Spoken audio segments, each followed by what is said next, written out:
Magic. What is magic? Magic is the manipulation of energy for a specific desired outcome. Magic is a suspension of what we see and a belief in and use of what we cannot see, but know instinctively is there. Magic cannot be tested in a laboratory, dissected and placed under a microscope. Magic lives in the mind of the user, manifesting itself in practical living.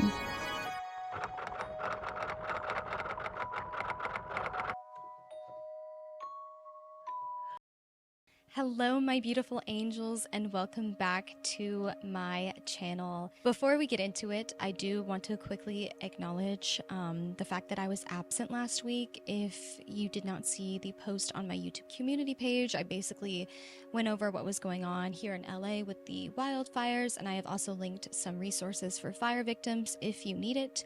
That is over on my community page.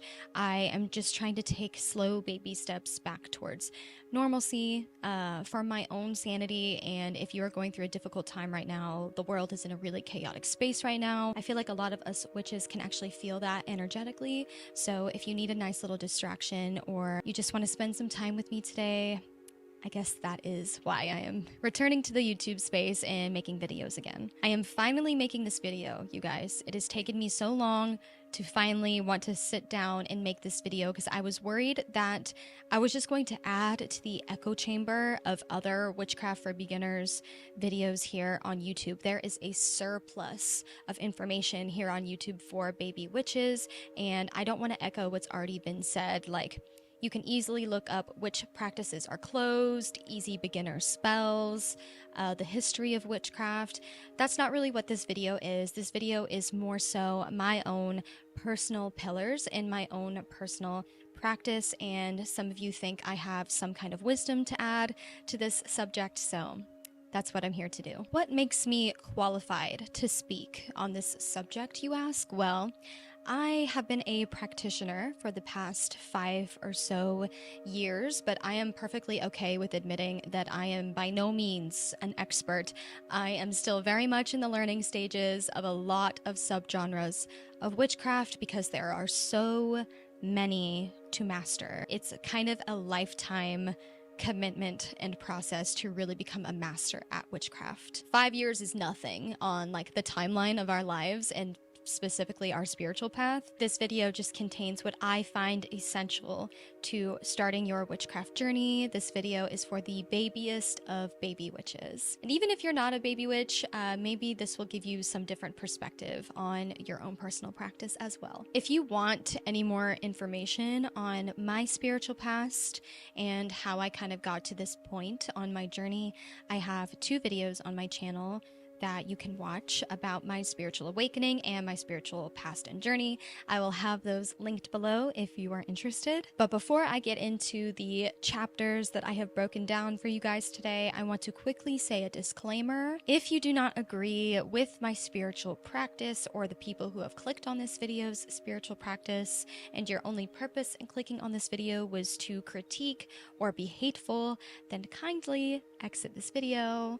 This is not for you. I will catch you maybe in the next one. All right, jumping right into it with chapter 1, choosing witchcraft and the first step forward. Very first thing you need to do before you touch any kind of spell work, tools, or even make your altar is to ask yourself why. Why am I drawn to witchcraft? Why do I want to start this journey? I personally identify as a pagan witch, but it is important to note that witchcraft is often misconstrued as a religion. It can be a religion for some people, but it is not a religion for all. People of all kinds of backgrounds and religions can take up witchcraft as a spiritual practice. There is such a thing as Christian witches, Catholic witches, or even agnostic witches. Believing in any one God is not necessary. So what is necessary? Your intentions for starting the craft should be pure and respectful. The foundation of magic in and of itself is intention. So your intention for even taking the first step in the direction of taking up witchcraft of the purest kind, and for the good of yourself, the true good of yourself, and for the collective consciousness. Witchcraft is so much more than an aesthetic. And this goes without saying, but It is more than what you see in films and TV shows. It is more than what you read about in books, or fictional books, I guess you could say. I do have a pile of books here that we're going to go over later, some recommendations for you. Witchcraft is not something that you should take up just because you want to appear a certain way. As cool as witchcraft is, like, I will admit it, it is the coolest thing ever. It is such an integral part of my life, and wielding a spell and wielding magic correctly is a feeling that I can't even describe. I come from a very traumatic past, and what drew me into witchcraft in the first place is the inherent reclamation of one's power. Really immersing myself and learning about the witch's way of life has really helped me on my self-love journey, my healing journey, heal like my deepest wounds and accept my womanhood, and really further my connection to source. The closer I feel to spirit, to God, the universe, you know, whatever name you want to give it, the wiser I feel, the safer I feel in my body and in this crazy journey we call life. I'm able to live my life in such a way that not only benefits me, but benefits the greater collective. The more inherent power I claim in my spiritual body and mind, the more authentic I am able to live my life. Witchcraft and paganism for me personally has helped me grow and expand in ways that I never thought were possible. Whilst worshiping any one god is not necessary, what is necessary is a general respect and understanding for Mother Nature and the elements, and the role that that plays in the craft. Before you dive into subgenres like moon magic, astrology, divination, deity work, glamour magic, herbalism, kitchen witchery, ancestral healing, color magic, runes. There's so many. I could go on and on. There are so many places to start, and it can be really overwhelming. So I recommend you grabbing a pen and paper and just writing down from most interested to least interested as far as the subgenres of witchcraft and like what draws you in the most. And then you can start with what you are most interested in, but not until you master this first extremely essential step. Chapter 2, the art of visualization and meditation. In order to wield magic properly, one must be able to alter their state of consciousness. If you desire to manifest magic into your physical reality, you must first be able to walk on a astral spiritual plane. The ability to truly hone in, tune out the outside world, quiet the left side of the brain, the logical side of the brain, and really tune into your inherent power of creation. Only then will you be able to wield magic. If concentration breaks while you're wielding magic, the magic will not come to pass. It will not work. I actually have a little exercise for you guys to practice the art of visualization. This really helped me when I was first starting out, and I believe that this practice alone is the reason I'm able to consistently and correctly wield magic today. And all you need is a candle. Take your candle and light it and stare at the flame for a few minutes. Really absorb the image of the flame, tune out any distractions as you do this, set a timer for 60 seconds, close your eyes and continue to hold the image of the flame in your mind until the timer goes off. That is the general idea of visualization, to be able to clearly see an objective in your mind's eye. So when you are spellcasting for a specific outcome, you should be able to visualize as you work what you want the spell to do. But don't worry too much about getting hung up on specific details, because the universe actually may have something better in mind for you than you do for yourself. Humans have a tendency to underestimate themselves. All witches, or arguably all humans, will highly benefit from daily meditation, or specifically meditating before spell work, divination, any kind of magic work. Meditation is the art and practice of quieting your mind and creating a blank canvas. This blank canvas is crucial for the act of creation. That is why we call it a craft. Meditation does multiple things. It centers you, it grounds you, and it increases your sense of awareness. I personally like to use my meditation practice to exhale all of my worries and watch them float away out of my body, out of my spiritual existence. All of the things plaguing my mind, those very worries could very easily disrupt whatever spell I'm casting or whatever magic work I'm doing. And in the books I recommend for you guys, there's lots of tips about meditation, and I think you guys will really enjoy them. And I know a lot of people really struggle with meditation, but just like everything, you're not going to do it perfectly the first time. It just takes consistent practice. Moving on to chapter 3, casting a circle and protecting yourself. You will hear a lot of witches say that the first spell you should ever cast in your witchcraft journey is a spell of protection. Because magic is operating on a spiritual plane, it is somewhat possible that you can invite in energies that you were not intentionally seeking out to begin with. Whilst I agree that protection spells are incredibly important, I would say the very first step before casting any spell at all is learning how to cast a protective circle. If you don't know, a circle kind of acts as a protective bubble for you to wield magic inside of. This keeps all the energy you are wielding inside the circle to benefit your spell, and any unwanted energy, negative energy, disruptive energy outside of the circle, away from your spell work. In order to cast a circle, one must call in the 4 elements, which goes back to what I was saying before. The elements are extremely important in the craft. You must call in air, which is represented by the eastern section of your circle. You must call in fire, represented by the southern section of your circle. Water is represented by the western section of your circle, and earth is represented by the northern section of your circle. To properly open the circle, you should have a talisman of some kind representing each element in their corresponding places, starting in the east and working clockwise. Many witches use candles to do this, but you can use whatever you deem fit. Especially for my witches who are still in the broom closet, you might not want to be so obvious about it. Crystals or herbs or even little pieces of paper with the proper runes representing each element will do just fine. Call on each element and thank them for their service, and visualize the circle being connected upwards to the divine, almost creating a spiritual cone upwards towards the sky. You're going to work inside your circle, and when you're done, starting in the east again, thank each element for their protection, which properly closes your circle. And those are the very basics of casting a protective circle over yourself and your magic. Moving on to chapter 4, witchcraft tools and modern materialism. What is an altar? What do I need? Where do I start? I feel like this is where a lot of baby witches or people who are just interested in the craft get really tripped up, because the way the craft is represented on the internet specifically is very materialistic.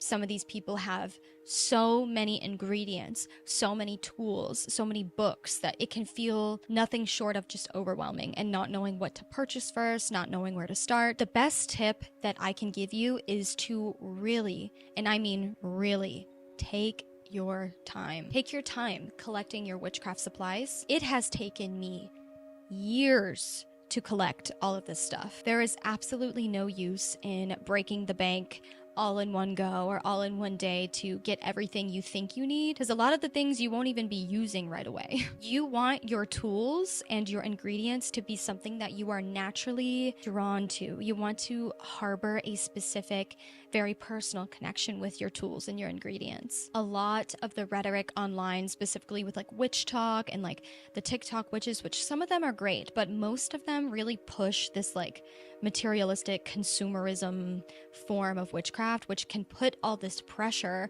on baby witches because it makes you feel like you're not doing enough or you're not doing something correctly. You should be breaking down your witchcraft journey into bite-sized itty bitty bite-sized chunks, collecting and learning as you go. If you collect everything at once and buy everything at once and you look at everything and you don't know where to start, where do I learn this first, it's so overwhelming that way. Collect one thing at a time, really learn the ins and outs of that thing before you move on to purchasing something else, whether that's crystals, herbs, whatever. So let's say I bought this crystal first. This is an amethyst. I'm going to make sure I really understand and feel the connection to this crystal, learn all of its magical ways before I move on and buy another crystal. Read one book at a time, collect one herb at a time. There's so many things. Herbs, cauldrons, daggers, jars, incense sticks, books, tarot decks. The only thing I will say that I think makes sense for you to purchase all in one go would be candles, specifically candles in each color. Fire is considered the element closest to the divine. It is the purest of elements. It is used constantly in witchcraft. I go through candles like nobody's business. I go through them like crazy. So you really can never have too many candles. So if you want to go on a candle shopping spree, honestly, I think it would be super beneficial. Also, another tip I have is if you live in an area where you are surrounded by nature, like I personally live in the city, so this is a little more difficult for me, but if you live in a nature kind of area, I highly recommend not only taking your spell work and meditation practice outdoors so you can further that connection with Mother Earth, but also forage your supplies or make them from scratch. Finding and creating your own tools and ingredients make them all the more powerful because it comes from your hand, your creative hand. Another essential witchcraft tool that you should start as you begin your journey is a book of shadows or a grimoire. You might have seen a lot of stuff like this on the internet already, but I'm going to quickly touch on it. It is essentially a journal. It could also just be a Google Doc, like it doesn't have to be anything too fancy. This is essentially where you are going to record all of the spell work you do and all of the things that you learn along your witchcraft journey. If you do a spell, you should record what you are doing in your grimoire, in your book of shadows. And the best part about a book of shadows, honestly, is that you can look back and track your progress and see which spells worked out, which didn't, you know, what you're good at. It's honestly like one of my favorite parts of the craft is being able to see how far I've come. So it can just be something as simple as this. This is just a little journal. And this is actually my second volume of my Book of Shadows. And as you go along your journey and you start filling up more journals, it's such a rewarding feeling. It feels just like the most spiritually divine progress. All right, I'm gonna end off this video with chapter 5, some book recommendations. There is so much knowledge. Like this video has barely scratched the surface. So I think these books that I have here that I've specifically picked out that are my favorite books on spirituality and witchcraft and I think are good for baby witches, I think this will really help you expand your knowledge after you leave this video and go on your little merry way, go on your little merry witchcraft journey. All right, the first book that I have for you guys is not even a book about witchcraft, but it is a deeply spiritual book. This is Women Who Run with the Wolves by Clarissa Pinkola Estes, Myths and Stories of the Wild Woman Archetype. This is especially important reading, I think, for my girl witches, my female witches, my women watching this that want to start their witchcraft or spiritual journey. This is my favorite book of all time. Like people ask me all the time, what's your favorite book? This is my favorite book of all time. This played such an important role in tuning back into my authenticity. This entire collection of retellings of myths and dissecting folklore is so deeply spiritual, and it's about tuning into your primal state. Essentially will only aid you in tuning in to your magical side. I think this played such an important role in my healing journey, my witchcraft journey, even though it's not about witchcraft, my spiritual journey. I could not recommend Women Who Run with the Wolves more. All right, next book I have talked about on this channel before, but that is only because I am a huge fan of it. This is Psychic Witch, a metaphysical guide to meditation, magic, and manifestation. I would say this is required reading for witches. A lot of these are optional. You don't have to read all of these. This one, I would say, out of all of them, is like required reading. This really helped me in my visualization practice, in my meditation practice. This is like the Bible for meditation. So if you really, really struggle with tuning into your psychic abilities, for tuning out the noise, for meditating properly, this helped me get over that hump of like failing over and over again to quiet my brain. This did such a helpful job for me in my witchcraft journey. Could not recommend Psychic Witch more. A lot of witches will recommend this to you. This is like all over Witch Talk. This is all over YouTube, but I'm gonna join in and also recommend it because I love this book. All right, next recommendation here, I have Witchery by Juliet Diaz, Embrace the Witch Within.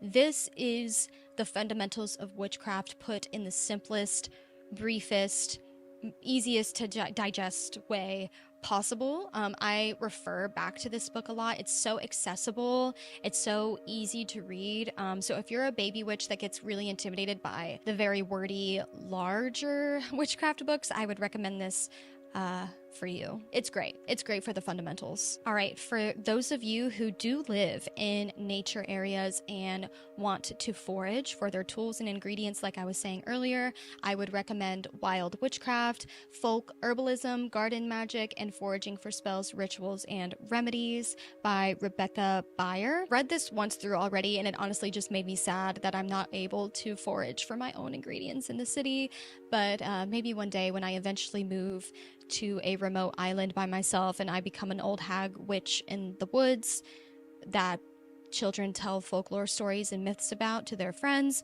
I'll be able to refer back to this one. This is just all things foraging, all the foraging knowledge that you need. So if you're interested in taking that kind of route with your witchcraft journey, really recommend this one. All right, next I'm going to recommend an author that has a lot of different books on different specific subjects of witchcraft, and they're all the Modern Witchcraft Guide to Blank. There's one for tarot. This is the one I have on hand for runes. I have a few of them on my e-reader, but this is the only physical copy I have. But the author is Judy Ann Nock, and she really fleshes out the subgenres of witchcraft. So if you are interested in runes, for example, or divination or anything specific, I would look up her as an author because she has just a dedicated full book to just one subgenre. If you like a modern witchcraft approach. Now, if you like a more traditional witchcraft approach, I would recommend The Crooked Path, An Introduction to Traditional Witchcraft by Keldon? No first name. Okay. This is so well written. This is probably one of my favorite books on witchcraft in general, but specifically traditional witchcraft. It's so easily explained while also still being a gripping, interesting thing to read. It's just well written. A lot of witchcraft books can be very convoluted and confusing. This is not at all that. This really helped me flesh out my witchcraft journey and really hone in on what exactly I was trying to do in my witchcraft journey. If you are interested in really digging your roots into the ancestral approach, the old ways to the old gods or whatever, the old ways of doing things, if you want to tune into that, I would recommend The Crooked Path. This is great. I actually want to reread this soon. Another very popular author in the witchcraft space is Scott Cunningham. On hand here, I have Earth, Air, Fire, and Water, More Techniques of a Natural Magic. I love his writing, but I specifically love this book. This really fleshes out the connection to nature that witches have and really fleshes out the purpose and spiritual divine healing of each of the elements, Earth, Air, Fire, and Water. I would also argue that this is like required reading for witches to really understand the elements and the role that they play in magic. This is great. Highly, highly recommend this one. And finally, I'm going to tell you guys the witchcraft book that I am reading currently because I am trying to connect with my own ancestors more so in my magical practice. This is Celtic Magic by DJ Conway, and this is just all things Celtic magic and folklore, and I'm deeply enjoying it so far. And if you have a specific ancestral background that you want to kind of incorporate into your magical practice, like ancestral healing wise, I would recommend doing that. Like if you come from a specific part of the world and you want to learn about witchcraft in that part of the world, I think it would only enrich your witchcraft journey. So if you yourself are Celtic and want to learn more about Celtic magic and folklore and the role that the Celts played in witchcraft today, then yeah, I would recommend this one. Also, slay cover.